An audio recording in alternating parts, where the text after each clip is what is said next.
কারিমা তেলাওয়াত করেছি। মুহাম্মদুর রাসূলুল্লাহ সাল্লাল্লাহু আলাইহি ওয়াসাল্লামের অসংখ্য অগণিত বাণী থেকে একখানা বাণী আপনাদের সামনে পাঠ করেছি। মহান রব্বুল আলামিন যদি দয়া করে মেহেরবানি করে তাহলে এই অল্প সময়ে দুই একটা কথা বলবো ইনশাআল্লাহ তাআলা। আল্লাহ পাক রব্বুল আলামিন বলেন, ইন্নাল্লাহা ইয়া'মুরু বিল আদল ওয়াল ইহসান। তার সমাজ যদি শান্তিতে বসবাস করতে চায় তাহলে সেই সমাজের মধ্যে ইনসাফ থাকতে হবে, আদল থাকতে হবে, ন্যায় বিচার থাকতে হবে। যেই সমাজে ন্যায় বিচার থাকে না সেই সমাজ শান্তিতে থাকতে পারে না। এই আয়াতে কারিমা প্রতি জুমাবারে প্রতি খতিবে এই আয়াত তেলাওয়াত করে, কিন্তু আমরা বুঝি না এই আয়াতে আল্লাহ পাক রব্বুল আলামিন কি বলেছে সেটা আমরা বুঝি না। একটি আয়াত মতো যদি মানুষ আমল করে, আমি আশাবাদী সে আয়াত মতো আমল করার কারণে সেই মানুষটি জান্নাতে যাবে। ইনসাফ ছাড়া সমাজে রাষ্ট্রে কোথাও শান্তি প্রতিষ্ঠিত হয় না। শান্তি প্রতিষ্ঠা করতে গেলে এক নম্বরের মধ্যে ইনসাফ কায়েম করতে হয়, ন্যায় বিচার কায়েম করতে হয়। ন্যায় বিচার না থাকলে সেই সমাজে শান্তি থাকে না। ন্যায় বিচার কার সাথে কে করবে সেটাও আমরা জানি না। তার ন্যায় বিচার কি? ন্যায় বিচার হচ্ছে হকদারের হক আদায় করা, পাওনাদারের পাওনা আদায় করা। আমার থেকে অন্যজন কি হক পাবে, অন্যজন থেকে আমি কি হক পাবো, যার হক তাকে সঠিকভাবে দিয়ে দেওয়ার নাম হচ্ছে ইনসাফ, আদল, ন্যায় বিচার। আমার থেকে আমার পরিবার কি হক পাবে, সমাজের মানুষ প্রতিবেশী কি হক পাবে, আমাকে যিনি সৃষ্টি করেছেন সেই মহান রব্বুল আলামিন বান্দা থেকে কি হক পাবে, বান্দা আল্লাহ থেকে কি হক পাবে, রাসূল উম্মত থেকে কি হক পাবে, উম্মতেরা রাসূল সাল্লাল্লাহু আলাইহি ওয়াসাল্লাম থেকে কি হক পাবে, এগুলো যদি আমরা বুঝি, ঠিক মতো হক যদি আদায় করি, ন্যায় যদি প্রতিষ্ঠা করতে পারি, তাহলে ইহকালেও শান্তি পাবো, পরকালেও শান্তি পাবো। মানুষ মনে করে ন্যায় বিচার হবে আদালতে। সমাজে কোনো তো আদালত নাই, ঘরের মধ্যে আদালত নাই।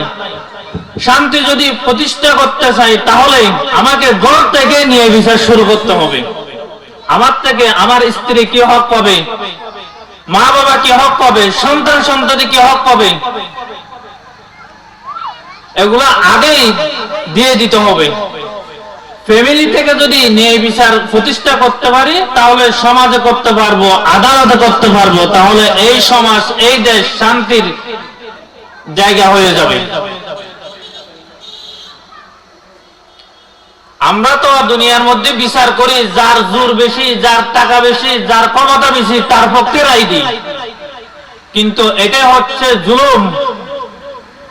কোন জালেম অন্য একজন মানুষকে যদি জুলুম করে সেই জালেমের ঠিকানা হবে জাহান্নাম। আর যে মানুষ ন্যায় বিচার করবে, আদল করবে, ইনসাফ করবে, তার ঠিকানা হবে জান্নাত। ন্যায় বিচার এমন একটা বিষয়, যারা সমাজের মধ্যে ন্যায় বিচার করবে, ইনসাফ করবে, সেই মানুষগুলোকে আল্লাহ পাক রব্বুল আলামিন কিয়ামতের ময়দানে আরশে আজিমের নিচে ছায়া দান করবে।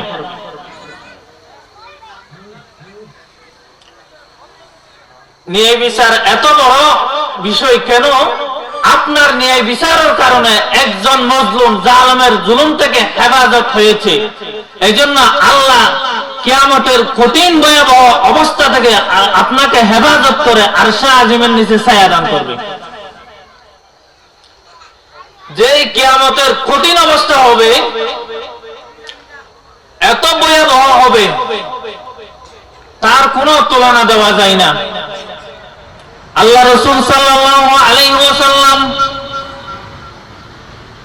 একবার বললেন, কিয়ামতের ময়দানে মানুষ সবাই উলঙ্গ অবস্থায় উঠবে। আল্লাহর রাসূলের বিবি আয়েশা সিদ্দিকা জিজ্ঞেস করলেন, ইয়া রাসূলুল্লাহ, কিয়ামতের ময়দানে লক্ষ লক্ষ মানুষ জড়ো হবে, লক্ষ লক্ষ মানুষ কিয়ামতের ময়দানে উঠবে, সেই সময়ের মধ্যে আমি আয়েশাও কি উলঙ্গ অবস্থায় উঠবো নাকি?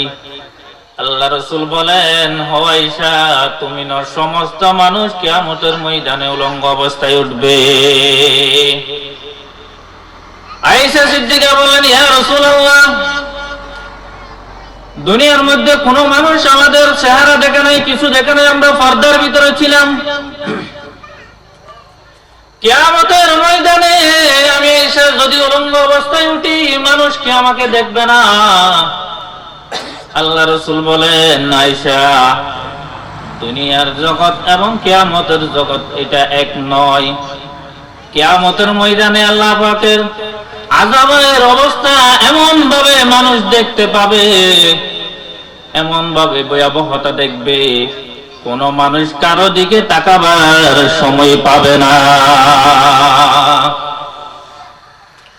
কঠিন অবস্থা হবে, যে অবস্থার মধ্যে সূর্য মাথার উপর চলে আসবে, আর মানুষের দাম কারো পা এর গোড়ালি পর্যন্ত হবে, কারো হাত পর্যন্ত হবে, আর কারো মাথা পর্যন্ত হবে, গ্রামের মধ্যে মানুষ সাঁতরাবে। এমন ভয়াবহ অবস্থার মধ্যে আল্লাহ পাক রব্বুল আলামিন যারা ন্যায় বিচার করে, আদল করে, সমাজে ইনসাফ প্রতিষ্ঠা করে, সেই ন্যায় বিচারকদেরকে আরশে আজিমের নিচে ছায়া দান করবে। কিয়ামতের ভয়াবহ এমন অবস্থা হবে, ইয়াউমা তারাউনাহা তাযহালু কুল্লু মুরদিআতিন আম্মা আরদাত ওয়া তাদউ কুল্লু মুরদিআতিন আম্মা ওয়াদাত লা তাযহালু কুরদিআতিন।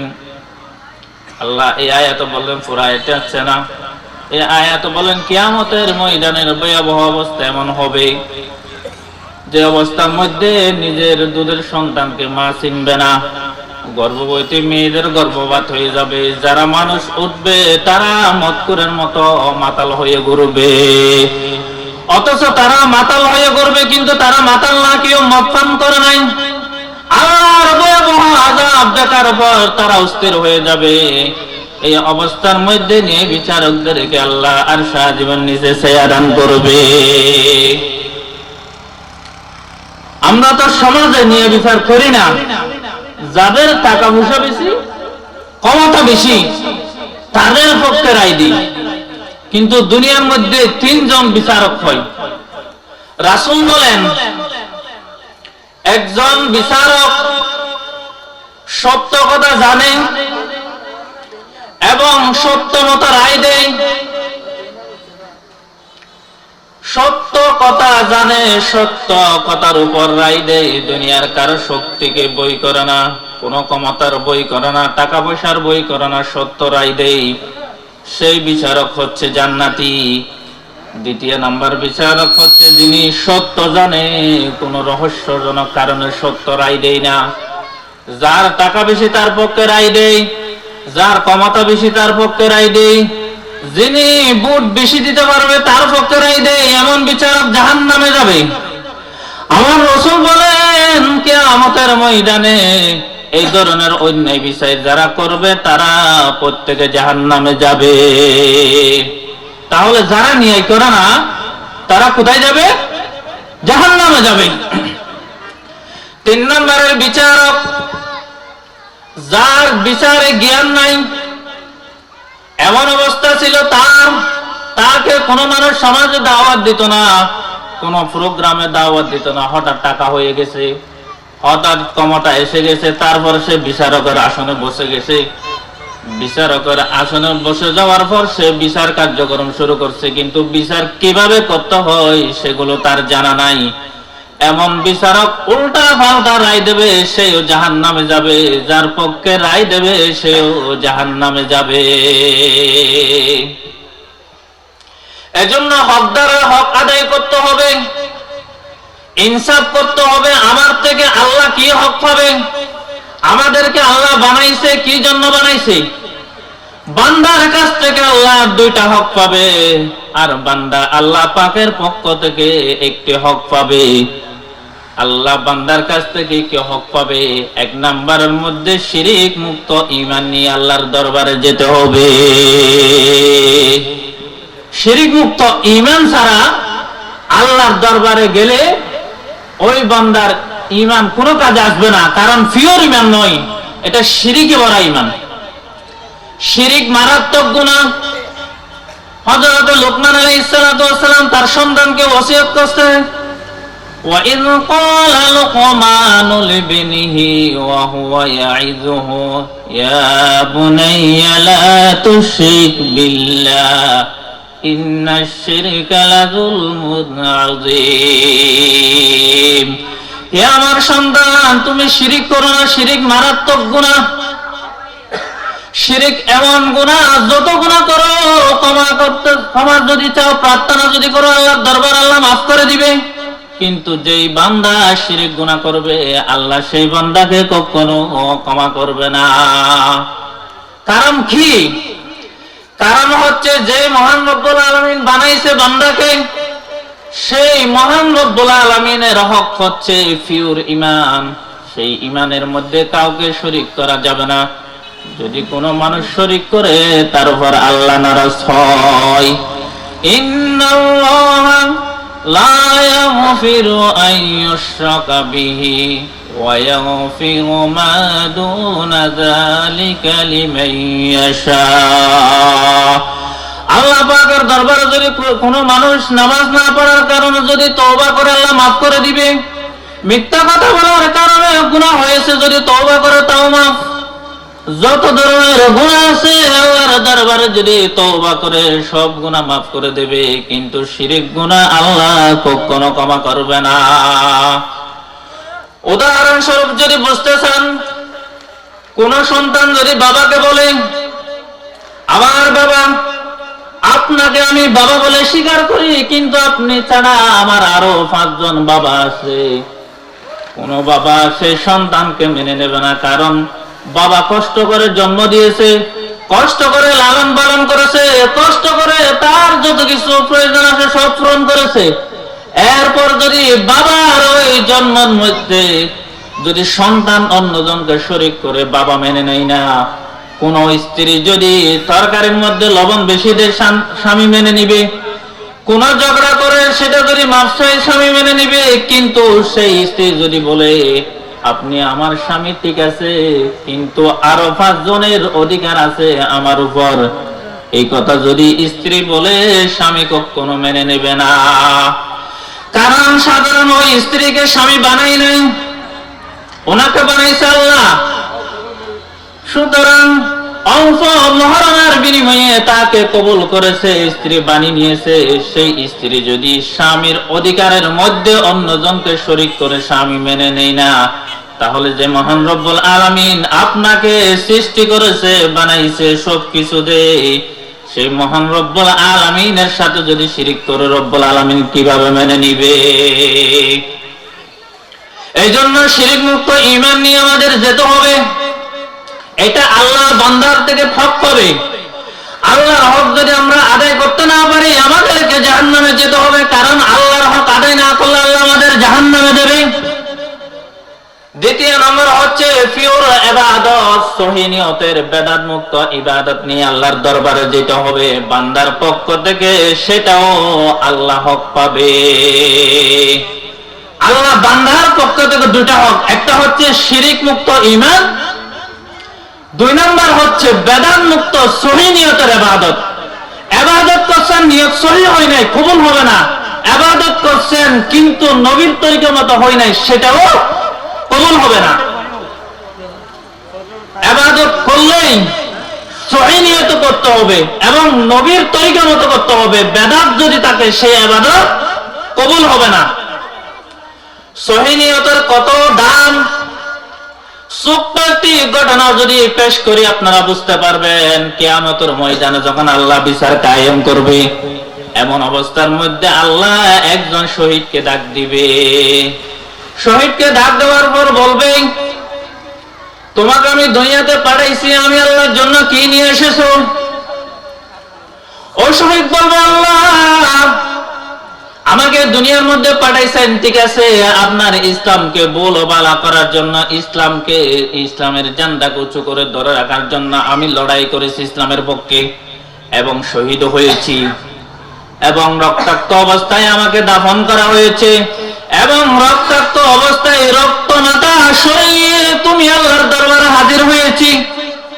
আল্লাহ বলবে, না না, তুমি মিথ্যা বলছো, তুমি দুনিয়ার মধ্যে লড়াই করেছো, শহীদ হয়েছে তোমাকে বীর বলার জন্য, তোমাকে বীর মুক্তি যুদ্ধ বলার জন্য তুমি জান দিয়েছো, প্রাণ দিয়েছো, শহীদ হয়েছো, সুতরাং তোমার নিয়তটা ছিল না, তোমার এমন শহীদের দাম আমি আল্লাহর দরবার নাই। আল্লাহ ফেরেশতাদেরকে ডাক দিবে, ফেরেশতারা কোথায় আসো, আমার এই শহীদ বান্দাকে জাহান্নামে নিয়ে যাও।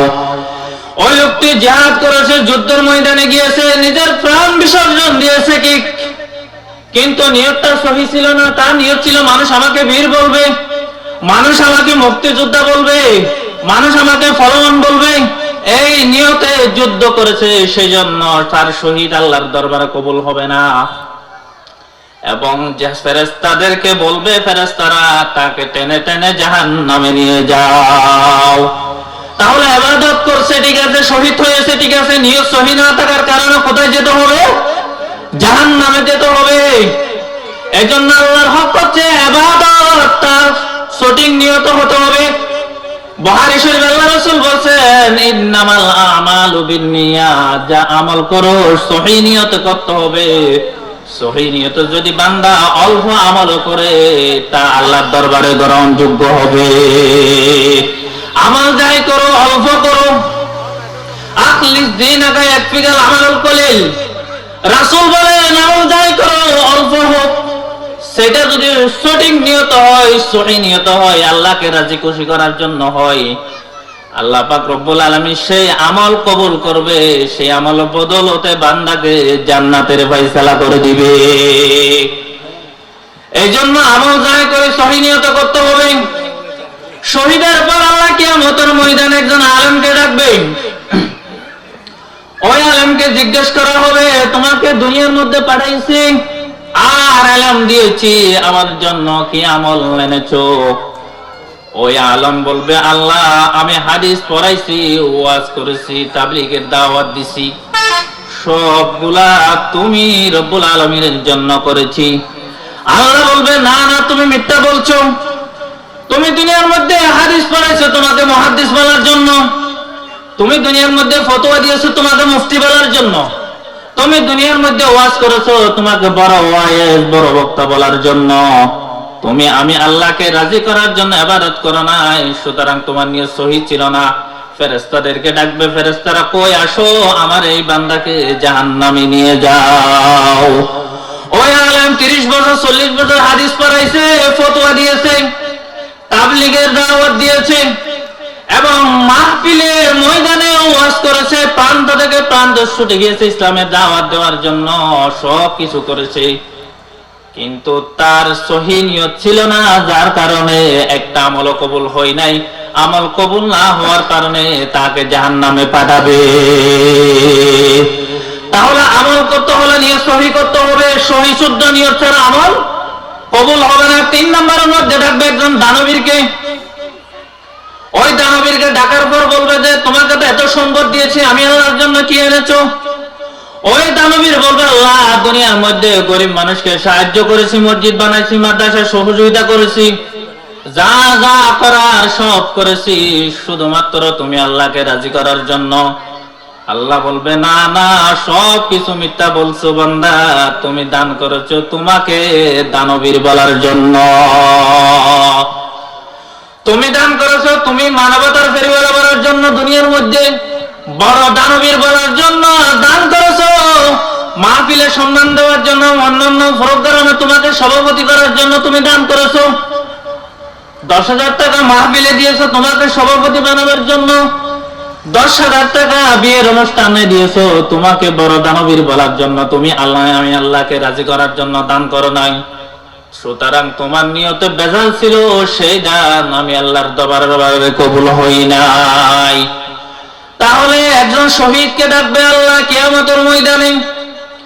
ওই শহীদের নিয়ত সহি না থাকার কারণে তাকে কোথায় যেতে হবে? জাহান্নামে যেতে হবে। আলেমকে ডাক দিবে, তার নিয়ত সহি না থাকার কারণে তাকে কোথাও যেতে হবে? জাহান্নামে যেতে হবে। কিন্তু দুনিয়ার মধ্যে কত দাওয়াত যে তিনি দিয়েছে তার কোনো ইয়ত্তা নাই, কিন্তু নিয়ত সহি না থাকার কারণে তাকে জাহান্নামে যেতে হবে। দানবীর কি জাহান্নামে পাঠাবে? শুধু একমাত্র কারণ নিয়ত কি ছিল না?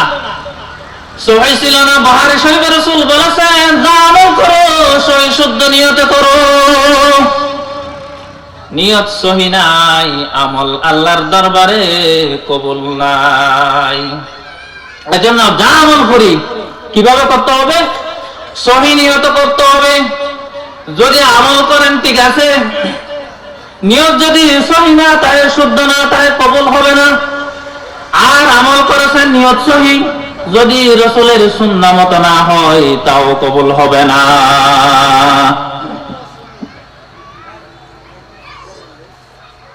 কারণ রাসূলের সুন্নাহ এমন জিনিস যেটা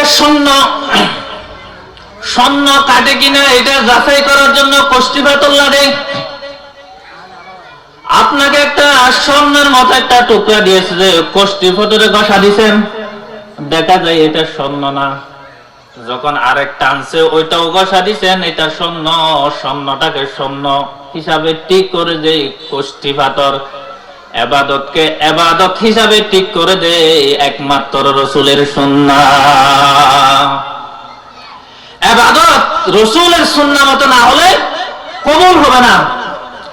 আপনি সারা জীবন নামাজ পড়েছেন, রোজা রেখেছেন, হজ করেছেন, সব কিছু করেছেন, কিন্তু আপনার ইবাদত, আপনার রুকু নবীর সুন্নাহ মতো হয় নাই, আপনার সিজদা নবীর সুন্নাহ মতো হয় নাই, আপনার জিকির নবীর সুন্নাহ মতো হয় নাই, আপনার তেলাওয়াত নবীর সুন্নাহ মতো হয় নাই। আল্লাহ বলেন, আমার নবীর সুন্নাহ মতো ইবাদত হবে না, আমি আল্লাহ সেই ইবাদত কবুল করব না। ইবাদত করছেন ঠিক আছে, সারা জীবন কোরআন তেলাওয়াত করেছেন, সারা জীবন নামাজ পড়ে গেছেন, নামাজ পড়ার কারণে আপনার কপালে দাগ লেগে গেছে, কিন্তু দাগ লাগলে হবে না, সেই দাগটা নবীর সুন্নাহ মতো হবে, হতে হবে। নবীর সুন্নাহ মতো যদি না হয় ইবাদত কবুল হবে না। আল্লাহর হক যে দুইটা আদায় যদি করতে হয়, 1 নাম্বারের মধ্যে নিয়ত সহি করতে হবে, 2 নাম্বারের মধ্যে যা ইবাদত করেন নবীর সুন্নাহ মতো করতে হবে। নবীর সুন্নাহর বাহিরে ইবাদত গেছে আল্লাহর দরবারে কবুল হবে না।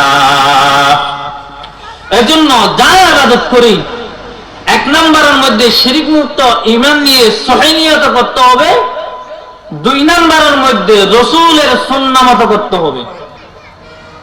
আল্লাহ রাসূলের সামনে একজন নামাজ পড়ছে, নামাজ পড়া শেষ হওয়ার পর রাসূলটা আগে ডাক দিছো, তুমি কি নামাজ পড়েছো? হ্যাঁ রাসূল, আমি নামাজ আদায় করেছি। রাসূল বলছে, তুমি নামাজে তো তাড়াহুড়া করেছো, তোমার নামাজ আমি রাসূলের সুন্নাহ মতো হয় নাই, তোমার নামাজ সহি হয় নাই, নামাজ আবার আদায় করো। ওই ব্যক্তি আবার আদায় করলো, আবার হয় না, রাসূল আবার ডাক দিল, তোমার নামাজ হয় নাই, আরো সুন্দরভাবে সঠিকভাবে আদায় করো, যেইভাবে আমি রাসূল নামাজ পড়েছি। সাল্লু কামা রাআইতুমুনি উসাল্লি, নামাজ এমন ভাবে করো যেভাবে আমি রাসূলকে নামাজ পড়তে দেখেছো। রাসূল যেভাবে ইবাদত করেছে, যেভাবে নামাজ পড়েছে, যেভাবে কোরআন তেলাওয়াত করেছে, সেইভাবে বান্দাকে নামাজ আদায় করতে হবে। সব ইবাদত রাসূলের তরিকা মতো হতে হবে, রাসূলের তরিকার বাইরে যাবে, সারা জীবন ইবাদত করেছেন, কোন ধরনের বিনিময় আল্লাহর দরবারে পাবেন না। এজন্য আল্লাহর হক আল্লাহকে দিতে হবে। আর যদি সহি নিয়তে ইবাদত করেন, সহি নিয়তে ইবাদত করার পর, রাসূলের সুন্নাহ মতো ইবাদত করার পর, যদি কিয়ামতের ময়দানে উঠেন, আল্লাহ সেই বান্দাকে ইবাদতের বিনিময়ে একটা পুরস্কার দিবে। সেই পুরস্কারের নাম হচ্ছে জান্নাত। আমাদের আখেরি ঠিকানা, শেষ ঠিকানা মুসলমানদের জন্য জান্নাত। আমরা সবাই জান্নাতের আশা করি কিনা? অবশ্যই আশা করি। কিন্তু জান্নাতের আশা করতে হলে আমাকে আল্লাহ যেই কাজের জন্য বানাইছে সেই কাজ অবশ্যই অবশ্যই কি করতে হবে? করতে হবে। একজন মানুষ মজুরি কাজ করছে, কিন্তু মালিক যেভাবে করতে বলছে সেভাবে করে নাই। সন্ধ্যায় যদি মালিকের কাছে বেতন চাই, মালিক বেতন দিবে? দিবে না। কেন? যেভাবে কাজ করতে বলছে সেভাবে করে নাই, এজন্য মালিক বেতন দিবে না। দুনিয়ার মালিক যদি বেতন না দেয় শরীর শুদ্ধভাবে কাজ না করার কারণে, তাহলে আপনি কিভাবে বুঝলেন মনে রব্বুল আলামিন আপনার ইবাদত সহি না হওয়ার কারণে, নিয়ত সহি না হওয়ার কারণে আপনার প্রতিদান দিবে? আপনি কিভাবে বুঝলেন?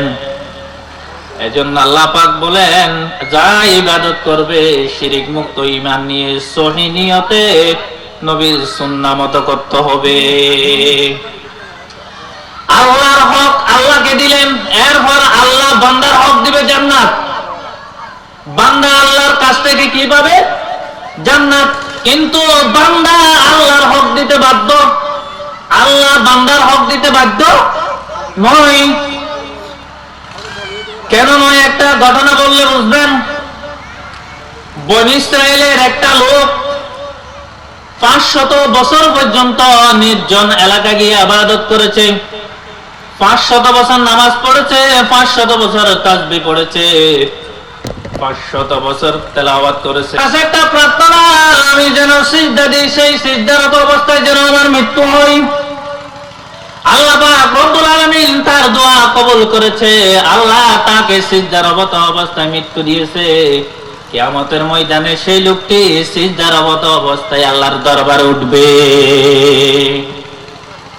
কিয়ামত যখন কায়েম হয়ে যাবে, ওই লোক যখন আল্লাহর দরবারে যাবে, আল্লাহ বলবে, বান্দা তুমি দুনিয়ার মধ্যে 500 বছর ইবাদত করেছো, আমি আল্লাহ অনেক খুশি হয়েছি, তোমাকে আমি আল্লাহর রহমতে জান্নাতে বাড়িয়ে দিলাম, যাও। ওই বান্দা বলবে, আল্লাহ আমি 500 বছর তো ইবাদত করেছি, তোমার রহমত নিয়ে কেন জান্নাতে যাব? আমার ইবাদত দিয়ে কি জান্নাত পাবো না? আল্লাহ বলছে, ইবাদত না, আমি আল্লাহর রহমতে জান্নাতে যাইব। কারণ আল্লাহর রহমত ছাড়া কিয়ামতের ময়দানে কেউ জান্নাতে যেতে পারবে না। আয়েশা সিদ্দিকা রাদিয়াল্লাহু তাআলা আনহা জিজ্ঞেস করলেন, ইয়া রাসূলুল্লাহ, আল্লাহ রাসূল বলেছেন একবার আল্লাহর রহমত ছাড়া কেউ জান্নাতে যেতে পারবে না। আয়েশা সিদ্দিকা রাদিয়াল্লাহু তাআলা আনহা জিজ্ঞেস করলেন, ইয়া রাসূলুল্লাহ, আপনি পয়গম্বর কি জান্নাতে যাইতে আল্লাহর রহমত লাগবে নাকি? আল্লাহর পয়গম্বর বলেন, ও আয়েশা শোনো, আমি পয়গম্বরের রহমত ছাড়া জান্নাতে যেতে পারবো না। তাহলে এই কথা থেকে বোঝা যায় আল্লাহর রহমত ছাড়া যত ইবাদত করো জান্নাতে যাওয়া যাবে না। ওই লোকটি যখন বলবে আল্লাহকে, আল্লাহ আমি তো 500 বছর ইবাদত করেছি, 500 বছর তো সিজদা দিয়েছি, সিজদারত অবস্থায় তোমার দরবারে আসলাম, আমার 500 বছর ইবাদতের বিনিময়ে কি জান্নাত দেবে না? আমার ইবাদত দ্বারা কি পাবো? তাহলে আমাকে দিয়ে দেন।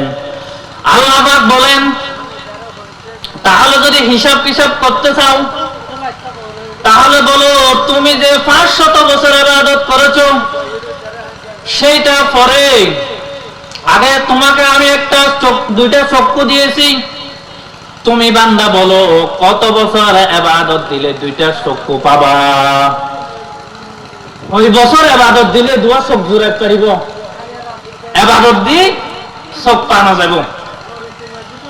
ওই বান্দা বলেন, আল্লাহ ইবাদত দিয়ে তো চক্ষু পাওয়া যায় না, চোখ পাওয়া যায় না।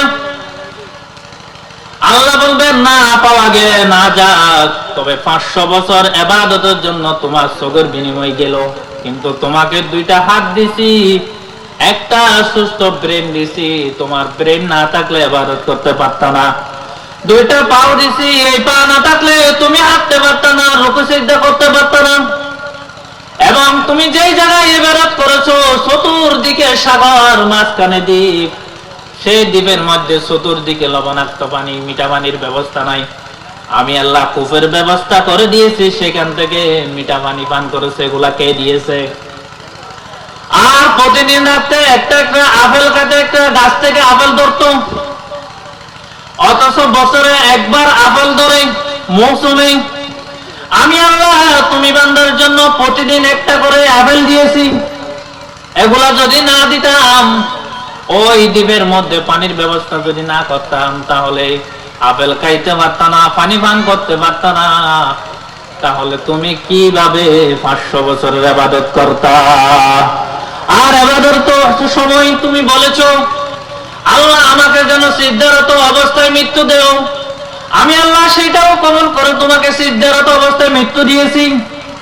সব কিছু যদি আমি আল্লাহ দয়া করে মেহেরবানি করে দিতে পারি, তাহলে জান্নাতটা আমি মেহেরবানি করে দিলে তোমার অসুবিধা কোথায়?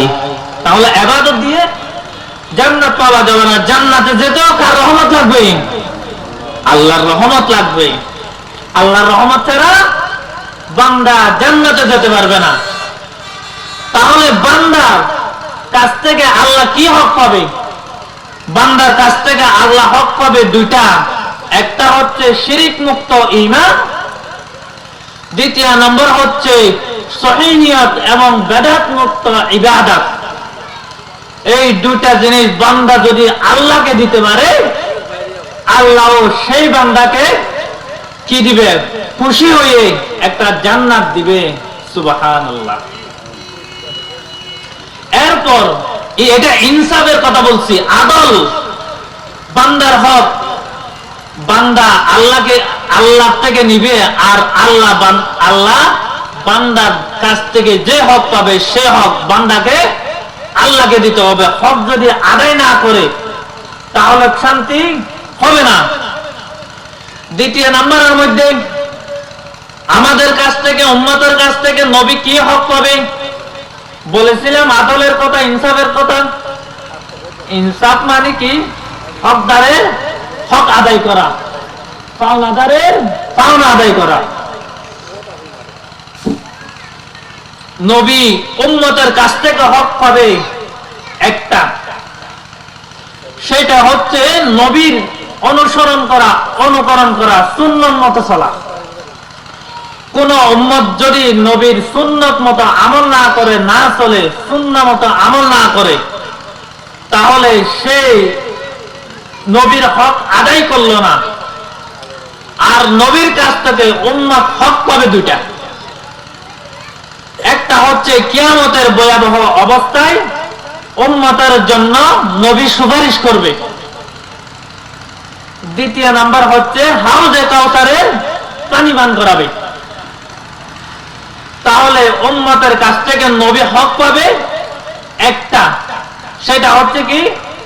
নবীর সুন্নাহ মতো চলা, নবীর তরিকা মতো চলা।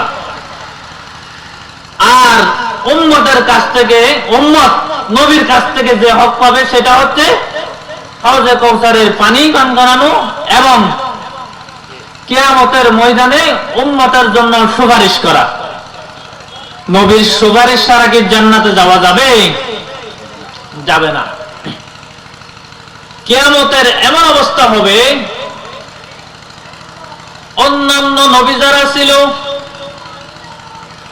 হযরত আদম আলাইহিস সালাতু ওয়াস সালাম থেকে হযরত ঈসা পর্যন্ত যত নবী ছিল, তারা পর্যন্ত কিয়ামতের ভয়াবহ অবস্থা দেখছে, নফসি নফসি করবে।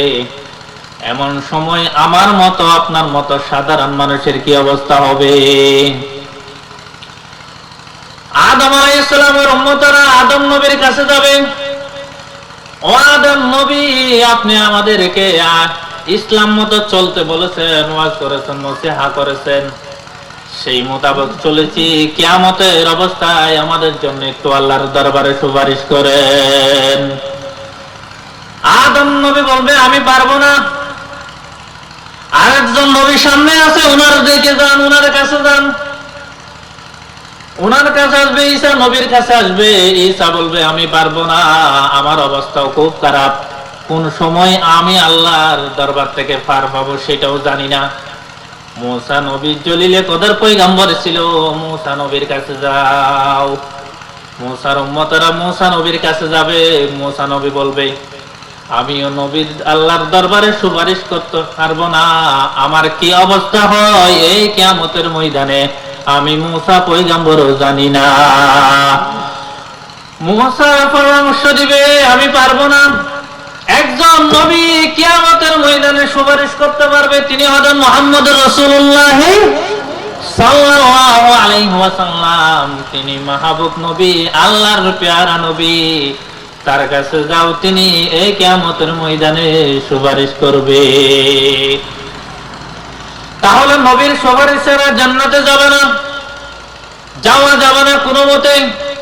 যে কিয়ামতের ময়দানে সব নবীরা ইয়া নফসি করবে, সেই কিয়ামতের ময়দানে উম্মতের জন্য একমাত্র সুপারিশ করবে আখেরি জামানার পয়গম্বর হযরত মুহাম্মদুর রাসূলুল্লাহ সাল্লাল্লাহু আলাইহি ওয়াসাল্লাম। এই নবীর সুপারিশ যদি পেতে হয় তাহলে নবীর অনুসরণ করতে হবে, নবীর সুন্নাহ মতো চলতে হবে,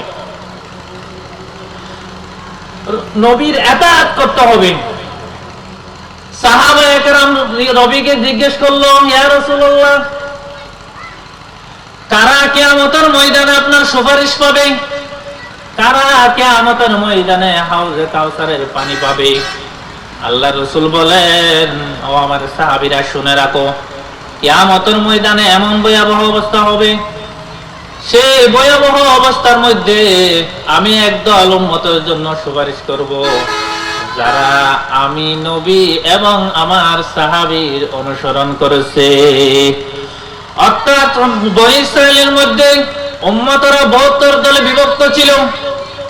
রাসূল বলেন আমার উম্মতরা 73 দলে বিভক্ত হবে, সেখান থেকে একদল জান্নাতে যাবে, বাকিরা জাহান্নামে যাবে। সাহাবায়ে কেরাম জিজ্ঞেস করলো ইয়া রাসূলুল্লাহ সাল্লাল্লাহু আলাইহি ওয়াসাল্লাম, ওই একদল কারা যারা জান্নাতে যাবে? রাসূল বলেন তারা হচ্ছে মা আনা আলাইহি ওয়া আসহাবি, তারা হচ্ছে যারা আমি নবী অনুসরণ করেছে এবং আমার সাহাবে কেরামের অনুসারীর পথে চলেছে। তাহলে বোঝা যায় আল্লাহ পয়গম্বর কাদের জন্য সুপারিশ করবে? যারা নবীর অনুসরণ করেছে, সাহাবায়ে কেরামের অনুসরণ করেছে, তারা জান্নাতে যাবে। এজন্য নবীর সুপারিশ পেতে হলে আমাদেরকে কার অনুসরণ করতে হবে? আমাদেরকে পয়গম্বর সাল্লাল্লাহু আলাইহি ওয়াসাল্লামের অনুসরণ করতে হবে। প্রত্যেকটা ক্ষেত্রে নবীর অনুসরণ ছাড়া কোনো ইবাদত কবুল হবে না। কারণ নবী হচ্ছে আমাদের জন্য কষ্টিপাথর। ইবাদত কোনটা সহিহ সেটা বোঝার জন্য কষ্টিপাথর দিয়ে মাপ দিতে হবে, যাচাই করতে হবে। সঠিক বোঝার জন্য কষ্টিপাথর দিয়ে ঘষা দিতে হয়। ইবাদত কোনটা সঠিক কোনটা বেঠিক সেটা বোঝার জন্য নবীর সুন্নাতের কষ্টিপাথর দিয়ে ঘষা দিবে। যে ইবাদত নবীর সুন্নাহ মতো হবে, যে ইবাদত নবীর তরিকা মতো হবে, সেটা আল্লাহ কবুল করবে। আর যে ইবাদত নবীর তরিকা মতো হবে না, সেটা আল্লাহ কবুল করবে না। তাহলে যা ইবাদত করি সব ইবাদত কার সুন্নাহ মতো করতে হবে? নবীর সুন্নাহ মতো করতে হবে।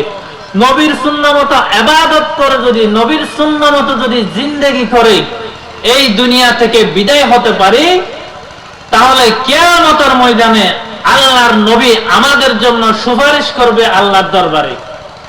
যতক্ষণ উম্মত নবীর অনুসারী উম্মতকে নবী জান্নাতে পাঠাই দিতে পারবে না, ততক্ষণ আল্লাহর দরবার পয়গম্বর ছাড়বে না। বলবে আল্লাহ যতক্ষণ আমার এই মুহাব্বতের উম্মতকে জান্নাতে দিবে না, ততক্ষণ আমি পয়গম্বর জান্নাতে যাব না। সুবহানাল্লাহ। তাহলে পয়গম্বরের সুপারিশ পেতে হলে পয়গম্বরের অনুসরণ করতে হবে কিনা? অবশ্যই করতে হবে। আচ্ছা বলেন তো, যেই ছেলেটা বাবার কথা মতো চলে না, মার কথা মতো চলে না, মুরব্বী সমাজের মুরব্বীদের কথা মতো চলে না, তাকে সমাজে ঘরে বাইরে কেউ পছন্দ করে? করে না। তাহলে নবীর উম্মতরা যদি নবী কথা মতো না চলে, তাহলে নবী তাকে যদি পছন্দ না করে, সেই উম্মতের জন্য কি কিয়ামতের ময়দানে নবী সুপারিশ করবে? করবে না। মহাব্বতের নাম হচ্ছে কথা মানা। মহাব্বত মানে কি? কথা মানা। একটা উদাহরণ দিলে বুঝবেন।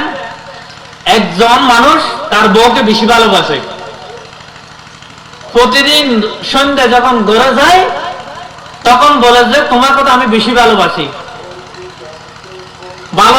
তোমাকে আই লাভ ইউ, তোমাকে বেশি ভালোবাসি। পরের দিনে বলছে তোমাকে বেশি ভালোবাসি, আই লাভ ইউ।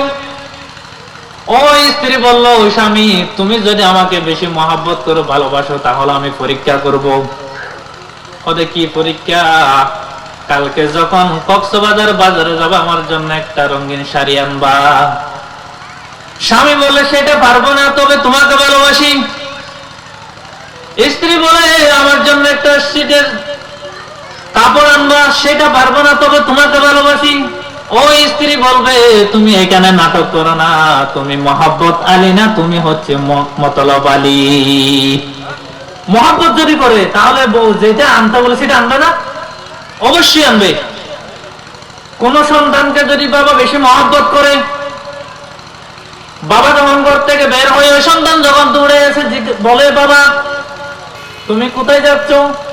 বাবা বলে আমি বাজারে যাচ্ছি, তাহলে আমার জন্য সানাসুর আনিও। বাবা বলবে ঠিক আছে আনবো। সন্তান যদি বলে বাবা আমার জন্য খেলনা নিয়ে আসিও, বাবা বলবে আনবো। কেন? বাবার সন্তানকে মহব্বত করে জন্য। মহব্বত করলে কথা মানতে হবে। আমরা যদি নবীকে মহব্বত করি, নবীকে ভালোবাসি, তাহলে নবীর কথা মানতে হবে কিনা? নবীর কথা মানা মানে হচ্ছে নবীর সুন্নত মতো চলা, নবীর অনুসরণ করা।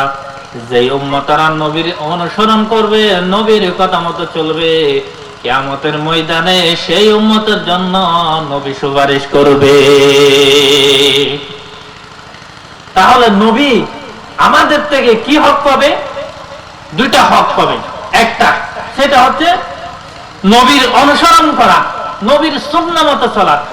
যেই উম্মত নবীর সুন্নাহ মতো চলবে, নবীর অনুসরণ করবে, সেই উম্মতের জন্য নবী কিয়ামতের ময়দানে আল্লাহর দরবারে সুপারিশ করবে, সুপারিশ করে জান্নাতে নিয়ে যাবে। আর যতক্ষণ পর্যন্ত কিয়ামতের বিচার শেষ হবে না, ওই হাউজে কাউসারের পানি পান করাবে। হাউজে কাউসারের পানি পান করলে যতক্ষণ ওই বান্দা জান্নাতে যাবে না, ততক্ষণ পর্যন্ত আর পিপাসা। এই জন্য যারা যেই কিয়ামতের ভয়াবহ অবস্থার মধ্যে সূর্য মাথার উপর আসবে, মানুষ নিজের ঘামের মধ্যে সাঁতরাবে, তখন কেমন পিপাসা লাগবে? গ্রীষ্মকালে যখন আমরা রোজা রাখি, জোহরের সময় যখন হয় পিপাসা লাগে, আসরের সময় যখন হয় তখন এমন অবস্থা হয়, মনে মনে ভাবি পিপাসার কারণে মনে হয় এখন আমার প্রাণ বের হয়ে যাবে। এমন অবস্থা হয় না? একদিন যদি পানি পান না করার কারণে এই অবস্থা হয়, এখন সূর্য কোটি গুণ দূর থেকে আলোচ্ছে, গরম পড়তেছে, এই অবস্থায় যদি একদিন পানি পান না করি, তাহলে যদি আমার পিপাসায় জান বের হওয়ার উপক্রম হয়, তাহলে কিয়ামতের ময়দানে সূর্যটা যখন মাথার উপর চলে আসবে, নিজের গ্রামের মধ্যে মানুষ সাঁতরাবে, সে অবস্থায় যদি কাউসারের পানি না পায়, তাহলে কি অবস্থা হবে? এই জন্য যেই বান্দা, যেই উম্মত নবীর সুন্নাহ মতো চলবে, কিয়ামতের ময়দানে সেই উম্মতকে হাউজে কাউসারে পানি পান করাবে নবী। এখন বুঝেন, ওয়াজ শেষ পর্যন্ত আল্লাহ বান্দা থেকে হক পাবে দুটি। এক নাম্বার শিরিক মুক্ত ঈমান, দুই নাম্বারের মধ্যে বেদাত মুক্ত ইবাদত, সহিনিয়তের ইবাদত। যারা সহিনিয়তে বেদাত মুক্ত ইবাদত করবে, আল্লাহ পুরস্কার স্বরূপ বান্দাকে জান্নাতে দিয়ে দেবে। তিন নম্বরের মধ্যে কারা হক পাবে? তিন নম্বরের মধ্যে হক পাবে কারা, সেটা আমাদের আদায় করতে হবে। আমরা সন্তানের হক আদায় করি কিনা?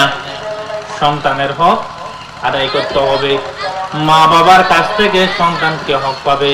মা বাবার কাছ থেকে সন্তান হক পাবে, সেটা হচ্ছে সেই সন্তানকে আল্লাহ চিনাইতে হবে, জাহান্নামের আগুন থেকে বাঁচাইতে হবে। আল্লাহ বলেন, ইয়া আইয়ুহাল্লাযীনা আমানু কু আনফুসাকুম ওয়া আহলিকুম নার, তুমিও জাহান্নামের আগুন থেকে বাঁচো এবং তোমার পরিবার যারা আছে তাদেরকেও জাহান্নামের আগুন থেকে বাঁচাও। জাহান্নামের আগুন থেকে বাঁচাইতে হবে সন্তানকে। এটা মা বাবা থেকে সন্তান হক পাবে। যেই সন্তানকে মা বাবা আল্লাহ চিনাবে না, সেই সন্তানও বড় হয়ে মা বাপকে চিনবে না। এই জন্য আপনার দায়িত্ব হচ্ছে সন্তানকে আল্লাহ চিনানো। আল্লাহকে চিনাইলে, কোরআন হাদিস পড়াইলে সেই সন্তান বাব্বুকে চিনবে, মাকে চিনবে, মুরব্বী চিনবে। তাকে যদি আল্লাহ না চিনানো হয় তাহলে সেই সন্তান কোনোদিন মা বাবা চিনবে না। মা বাবা যদি কোরআন হাদিসের সন্তানকে শিক্ষা না দেয় তাহলে সেই সন্তান কি আল্লাহ চিনবে, রাসূল চিনবে, জান্নাত জাহান্নাম চিনবে? চিনবে না। আল্লাহ না চিনালে, যে মহান রব্বুল আলামিন আপনাকে বানাইছে, এই সন্তানকে বানাইছে, সন্তানটাকে যদি আল্লাহ না চিনাও তাহলে সেই সন্তান মা বাবাকে চিনবে না। কারণ একটা উদাহরণ, সন্তান কত আদরের। ছোট্ট সন্তান, 2 বছরের সন্তান ঘুমাচ্ছে, আপনি বিছানার মধ্যে দিলেন, উপর থেকে মশারি টাঙিয়ে দিলেন। মশারি টাঙানোর পর হঠাৎ একটা মশা মশারির ভিতর ঢুকে গেছে। মা দেখতেছে এই মশারির ভিতর যদি মশাটাকে সন্তানকে কামড়াবে। মা চেষ্টা করেছে মশাটা মারার জন্য, মশাটা দূর ওই পারে যায়, ওই পারে মারে, মারা হয় না, ওই পারে যায়, ওইদিকে দৌড়ায়, ওই পারে যায়, ওইদিকে দৌড়ায়। মশারির চতুর্দিকে মশাটাকে দৌড়াইতে থাকে। শেষ পর্যন্ত যখন মশাকে মারে, এরপর মা বুঝে এখন মশারির ভিতর মশা নাই, আমার সন্তানকে কেউ কামড়াইতে পারবে না। একটা মশা কামড়াবে সন্তানকে, এজন্য মশাটা মারার জন্য অনেকক্ষণ চেষ্টা করেছো। যখন মশাটা মারা হয়েছে তখন তুমি শান্ত হইছো। একটা মশার কামড় সন্তান সহ্য করতে পারবে না, সেইটা বুঝে যদি মশা মারার জন্য এটা চেষ্টা করো তাহলে আপনার কলিজার টুকরা সন্তানটা জাহান্নামের আগুনে যাচ্ছে। সেই সন্তানকে জাহান্নামের আগুন থেকে বাঁচাবার জন্য তুমি কতটুকু চেষ্টা করেছো? সন্তানকে যদি আল্লাহ না চিনাই, রাসূল না চিনাই, কুরআন না চিনাই, হাদিস না চিনাই, তাহলে সেই সন্তান মা বাবা এবং মুরব্বী, সমাজের মাতবর সর্দার এদের চিনবে? সেই সন্তান অবশ্যই বেয়াদব হবে। কারণ তার ভিতর কোরআন হাদিসের ইলম নাই, কোরআন হাদিসের জ্ঞান নাই। সে কিভাবে কাকে কিভাবে কদর করতে হয় সেটা চিনবে। সন্তানকে যদি আল্লাহ না চিনান তাহলে সেই সন্তানের হক আপনি আদায় করলেন না। হক আদায় না করার কারণে কিয়ামতের ময়দানে সেই সন্তান আপনার বিরুদ্ধে আল্লাহর দরবারে নালিশ করবে, বলবে আল্লাহ আমাকে, আমার মা বাবা, এলাকার সর্দার, মাতবর, মেম্বার, চেয়ারম্যান যারা আমাকে সেখানে শাসন করার অধিকার রাখছিল, তারা আমাকে আল্লাহ চিনে নাই, কোরআন চিনে নাই, হাদিস চিনে নাই, রাসূল চিনে নাই, এই কারণে আমি জাহান্নামে যাচ্ছি। সুতরাং তাদেরকে নিয়ে জাহান্নামে যাব। আমার সাথে আমার মা বাবা, সর্দার, মাতবর যারা আমাকে শিক্ষা দিয়েছিল দুনিয়ার, তাদেরকে সাথে জাহান্নামে পাঠাতে হবে। তাহলে আপনি যদি সন্তানকে রাসূল না চিনেন, কোরআন না চিনেন, হাদিস না চিনেন এবং মা বাবা কি জিনিস সেটা চিনতে হলে কোরআন পড়তে হবে। কোরআন না পড়লে মা বাবা চিনবে না, মুরব্বী চিনবে না, সন্তান মাতবর চিনবে না। সেই সন্তান আপনার বিরুদ্ধে কিয়ামতের ময়দানে নালিশ করবে। وقالوا ربنا إنا أطعنا سادتنا وكبراءنا فأضلونا السبيلا ربنا آتهم ضعفين من العذاب والعنهم لعنا كبيرا। কিয়ামতের ময়দানে সেই সন্তান বলবে আল্লাহ আমাকে দুনিয়ার মধ্যে শাসন করার অধিকার ছিল আমার বাবার। আমার বাবা শাসন করে নাই। আমি যখন নবীর পথ ছেড়ে অন্যদিকে যাচ্ছি, আমার মা বাবা বাধা দেয় নাই, সমাজের সর্দার বাধা দেয় নাই, মেম্বার চেয়ারম্যান বাধা দেয় নাই। আমি তাদের অনুসরণ করতাম, তারা কিন্তু আমাকে বাধা দেয় নাই। আমি জাহান্নামের দিকে এগুচ্ছি, তারা জানে, তারা দেখেছে, তবু আমাকে বাঁচাই নাই। যদি তারা দুনিয়ার মধ্যে আমাকে যদি কোরআন শিক্ষা দিত, হাদিস শিক্ষা দিত, নবী রাসূলের পথ শিক্ষা দিত, অবশ্যই আমি সেই পথে চলতাম, আর আজকে আমি জাহান্নামে যেতাম না। সুতরাং তারা আমাকে দুনিয়ার মধ্যে রাসূল চিনাই নাই, কোরআন চিনাই নাই, হাদিস চিনাই নাই, মা বাবা কি জিনিস চিনাই নাই, আল্লাহ রাসূল চিনাই নাই, তাদের কারণে আমাকে জাহান্নামে যেতে হচ্ছে। সুতরাং তাদেরকে যতক্ষণ পর্যন্ত জাহান্নামে দেবে না, ততক্ষণ পর্যন্ত আমিও জাহান্নামে যাব না। তাহলে সন্তানকে যদি কোরআন হাদিস না চিনান, আল্লাহ রাসূল না চিনান, তাহলে সেই সন্তান কিয়ামতের ময়দানে আপনার বিরুদ্ধে নালিশ করবে। বাঁচার উপায় আছে? নাই। সন্তানের হক আদায় করতে হবে। ওদের সন্তানকে মাদ্রাসা দিছি, মাদ্রাসায় পড়ে না, দৌড়ে পালিয়ে যাই, কতক্ষণ চেষ্টা করেছেন আপনি? একবার, দুইবার, তিনবার, 10 বার চেষ্টা করেছেন? না। চেষ্টা করে দেখেন, শেষ পর্যন্ত না পারলে আপনি আল্লাহর দরবারে জবাব দিতে পারবেন, আল্লাহ তোমাকে চিনাবার জন্য, তোমার রাসূলকে চিনাবার জন্য অনেক চেষ্টা করেছি, এই সন্তানকে অনেক মার দিয়েছি, অনেক কিছু করেছি, কিন্তু সেই সন্তান কথা মানে নাই। আমি তো চেষ্টা করেছিলাম, এখন আমার চেষ্টা বিফল হয়েছে, আমাকে মাফ করে দেন। যদি বুঝাইতে পারেন আপনি চেষ্টা করে দেখেছেন সেটা আল্লাহর দরবারে, তখন ছাড় পাবেন, না হয় ছাড় পাওয়ার কোনো সুযোগ নাই। এই জন্য রাসূল বলেছেন, আপনার সন্তান কিভাবে জান্নাতে যাবে? 1 নাম্বার, আপনার সন্তান যখন কথা বলা শুরু করবে তখন পড়াও লা ইলাহা ইল্লাল্লাহ, লা ইলাহা ইল্লাল্লাহ, লা ইলাহা ইল্লাল্লাহ মুহাম্মাদুর রাসূলুল্লাহ সাল্লাল্লাহু আলাইহি ওয়াসাল্লাম। কথা বলা যখন শুরু করবে কালিমা শিখাও। 7 বছর বয়স যখন হবে তাকে নামাজের ট্রেনিং দাও। তুমি যখন নামাজ পড়তে যাবে হাতে ধরে সন্তানকে মসজিদে নিয়ে যাও। সন্তানরা ছোট্ট, মসজিদে গেলে তারা দুষ্টামি করবে, কিন্তু তাকে ওইখান থেকে তোমাকে শিক্ষা দিয়ে বাঁচাইতে হবে। এবং সন্তানকে ভালো হওয়ার জন্য হারাম কাজ থেকে, হারাম খাবার থেকে বাঁচাইতে হবে। কিভাবে বাঁচাবেন? রাসূলুল্লাহ সাল্লাল্লাহু আলাইহি ওয়াসাল্লাম মসজিদে নববীর মধ্যে খুতবা পাঠ করছেন। এমন সময়ের মধ্যে মসজিদে নববীর কিনারার মধ্যে কিছু খেজুর ছিল, এগুলা যাকাতের খেজুর। পয়গম্বরের বংশের জন্য যাকাতের খেজুর খাওয়া জায়েজ নাই। নবীজি খুতবা পাঠ করছেন মিম্বরের উপর দাঁড়িয়ে। এমন অবস্থার মধ্যে হযরত হুসাইন গিয়া ওই খেজুরগুলা নিয়ে মুখে দিচ্ছে।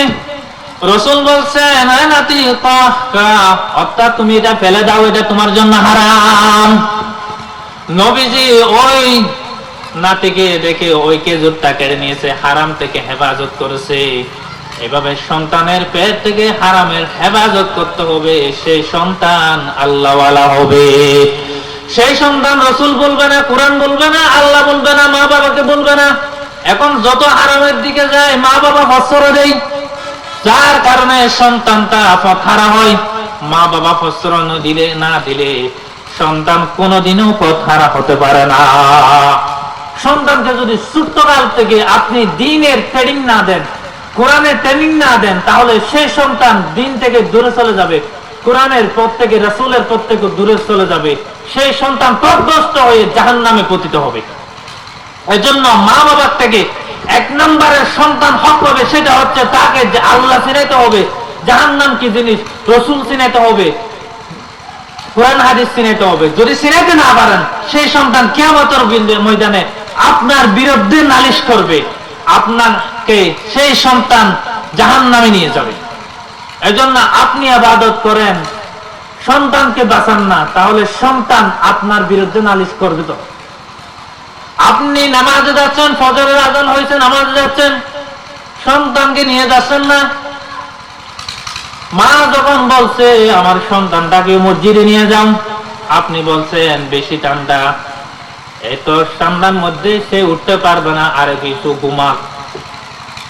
আপনি তাকে ঘুমাইতে দিলেন, মানে তাকে জাহান্নামের জন্য উপযুক্ত করছেন, জাহান্নামের দিকে ঠেলে দিচ্ছেন। আপনি যদি 7 বছর বয়সে তাকে ধরে ধরে মসজিদে নিয়ে যেতেন, 10 বছর বয়সে যদি আপনি তাকে মেরে মেরে যদি নামাজের প্রশিক্ষণ দিতেন,